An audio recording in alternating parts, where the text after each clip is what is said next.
Holy shit!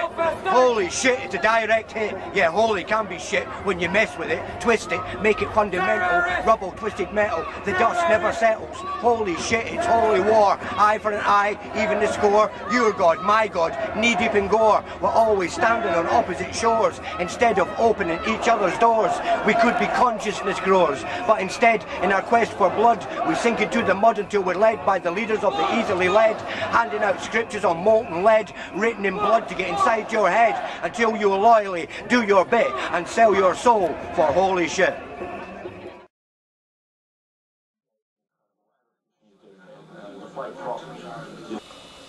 This is the morning news. A very good morning to you. A look now at the main stories so far today. And the diplomatic row over Iraq has left the UN Security Council more deeply split than at any time since the Cold War. It follows the latest report from Chief Weapons Inspector Hans Blix, who says Saddam Hussein could still be disarmed without the use of force. The 15 nations on the Council are now sharply divided, with strong backing for French demands to give the Iraqis more time to cooperate. The report has disappointed both Downing Street and the White House, giving President Bush a stark choice. He could defy the UN or go to war alone. Ladies and gentlemen, the President of the United States.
Not like the brazen giant of Greek fame with conquering limbs astride from land to land. There at those sea-washed sunset gates stands a mighty woman with a torch, whose flame is imprisoned lightning, and her name, Liberty, mother of exiles. "O America," cries she with silent lips, "give me the ghosts of the people who you destroyed and whose nation you stole, that I might learn their ancient wisdom and be shown a pathway to solace. Give me the spirits of those who across dark seas you shipped here in shackles, the bondage of history might be destroyed and they reunited with their forefathers. Give me land free of tenure, free of enclosure, land undefiled by cupidity's clasping claws, nor fire scorched by your endless wars, a place where place has not been usurped. Give me a simple home which is not a rich man's castle, which is not a defense against life, but a confirmation of life itself. Give me a roof that will shelter love rather than protect avarice. Give me oceans which are not hunting grounds, continents which are not killing fields.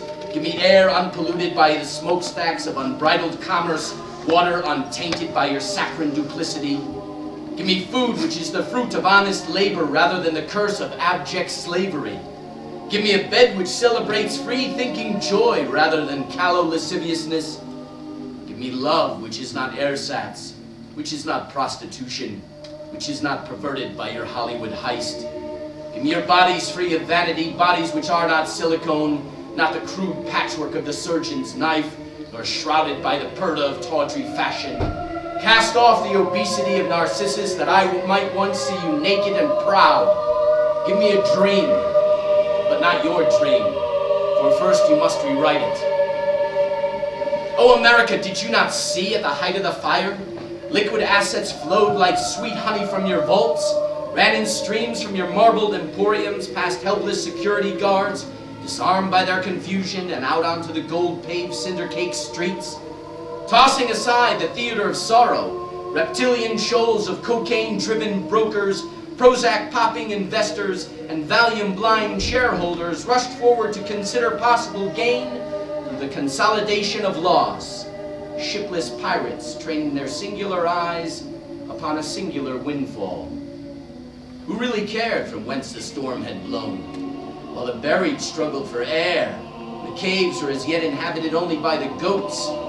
Turgid glitterati paced the sidewalks, emptily ogling plastic dummies dressed up to the nines of the fur of animism depleted, exchanging vacuous synthetic smiles, waiting to see who'd laugh last. No one knew which was which, who was what, no one cared. They were all other.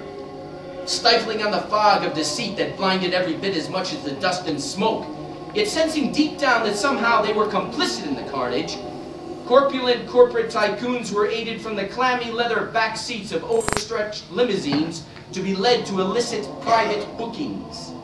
Puffing on cigars as big as their biggest phallic fantasies, they salivated over very special menus, fed their dyspepsia, then belched, rank on usury while speculating on the rise and fall of their pubescent escorts' cleavages and the rock-solid investments that hung between them. Oh yes, diamonds are a girl's best friend, a wife's worst enemy, and the flesh-tearing manacle to the poor wretches forced to scrape them free from the earth. Sated by excess and an obsession with gold whose very liquidity now threatened to smother even their innate ignorance, the tycoons clenched their fat asses and reached out their porky hands toward their torpid escort's powdered flesh, seeking to leach from it the lifeblood that in all their crumpled decadence they had never known.